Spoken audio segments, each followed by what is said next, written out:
Hey guys, so as you might have heard, a new Dragon Ball game has been announced. Big whoop, right? Well, actually, this one might be, because it is made by Dimps. And this is something I've wanted for a number of years. Dimps haven't made a Dragon Ball game for quite a while, but they're the ones that made the Budokai series. So Budokai 1, 2, 3, Burst Limits, and I believe Infinite World.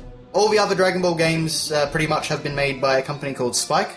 So that was the Tenkaichi series, then Raging Blast 1 and 2, Ultimate Tenkaichi, and Dragon Ball Z for Connect, which of course turned out brilliantly. Then of course we had Battle of Z quite recently, and that was made by a different company. I believe they went by the name of Art Dink. But as you can see, it's been a little while since we actually had a Dimps game, and Dimps, in my opinion, made the absolute best Dragon Ball games ever made. So in my opinion, Budokai 3 is still the best Dragon Ball fighting game you can find. Super Dragon Ball Z is fantastic, and I think if you're a Street Fighter person, then obviously that would be your preferred choice.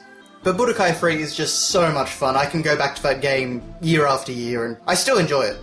So whereas I treat most Dragon Ball game announcements with skepticism and, not hostility, but I'm definitely not really looking forward to it, this one has actually got me quite interested, and there are a number of reasons. It's not just the developer. If you look at some of the screenshots, you'll see that there are actually two new environments. One where we can see numerous planets in the background, a giant tree resting in a house, and a bit of a lake. And that certainly doesn't correlate to anything, although the house does look a bit like Kaio's. And another environment with a giant hourglass, and what looks to be a more sleek and streamlined version of Trunks' time machine from that point in the series. Now, to my knowledge, this would actually be the very first time in any Dragon Ball fighting game that we ever got an original environment. And this actually may lead into a properly original story, not just a standard retelling of the Dragon Ball narrative. And that is quite exciting, especially if they do it well. Exactly what the story could be about, I'm not entirely sure, but looking at this screenshot, I'd say that it's probably got something to do with time travel. The narrator in the trailer even mentions that a clock that had once stopped will start to tick again.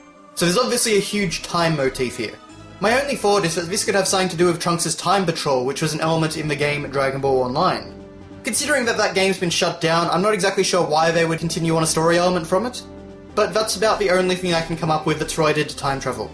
The tree in the house, on the other hand, that could actually be the tree where all the Kaio were born from. In the super exciting guide a few years back, Toriyama actually outlined the way that the gods were born, and it was from the fruit of the tree. Now this certainly looks like a very godly area. We can see that, as I said before, the house over there looks a bit like Kaio's house. But just something to keep in mind, I'm not sure if they'll actually go for that, especially since some new information from Toriyama seems to contradict that now, but it's about the only thing I can think of. But moving on, we actually do have some information about the gameplay. According to a Namco Bandai representative, the version of the game on show is just a very early prototype. They want to feature destructible stages, they want to have a thing called a mid-battle expression system, so basically characters kind of react in dramatic ways just like they would in a panel from a manga or a scene from the anime. The representative also said that they want to make the game fun and accessible, but also says that it's still a fighting game, so chaining combos will be important. Transformations will be in real time, so they won't just be separate characters. This is a very, very good change if you've played any of the Raging Blast or Tenkaichi games. And battles will feature free movement with a mixture of ki blasts and hand-to-hand combat. Now, while the attacks are nothing new, the free movement system is very unusual for Dimps. They've only ever made Dragon Ball games which exist on a 2D plane. So my first thought when I saw this is that maybe Dimps are actually trying to make their own version of the Tenkaichi games, which would certainly be an ironic twist given that Tenkaichi replaced the Budokai series. However, it sounds like they'll be doing something a bit different to what Spike did with those games. So the representative said that there's going to be more strategy, such as being able to cancel out of super attacks and the ability to make your own combos. There's a strong attack button which can be held longer for an even stronger attack. There's also a weak attack button and a key button, which of course is very similar to the Budokai games. The final thing that the rep mentions is that Dimps truly understands the Dragon Ball franchise, and that all versions of the game will share the same release date, which should be announced before the end of 2014. But there are still a few more details that I just want to bring up. First off, we can see a screenshot which shows a cutscene on Namek, meaning that there probably will be a cinematic story mode. Secondly, the screenshots seem to indicate that characters will take battle damage as they fight on. We can see a screenshot where Goku's got a hole in the back of his gi, and we can also see a screenshot where Frieza is covered in bloody scrapes. The character roster at this point seems to be Goku, Vegeta, Kuririn, Gohan, Piccolo, Frieza, Cell, Super Buu, Kid Buu, and I'd say that's it. There's only one more character, and we have no idea what the heck he is. But I do have a theory. So this red-headed character seems to feature Gohan's hair, a scouter, possibly Piccolo or Dabra's cape, and Trunks' outfit. Namco Bandai are refusing to say who the character is, but apparently the fact that his outfit is pulled from many different characters is entirely intentional. This to me says that we might actually be getting a proper character creator. Obviously there was one in Ultimate Tenkaichi, but it was certainly very limited.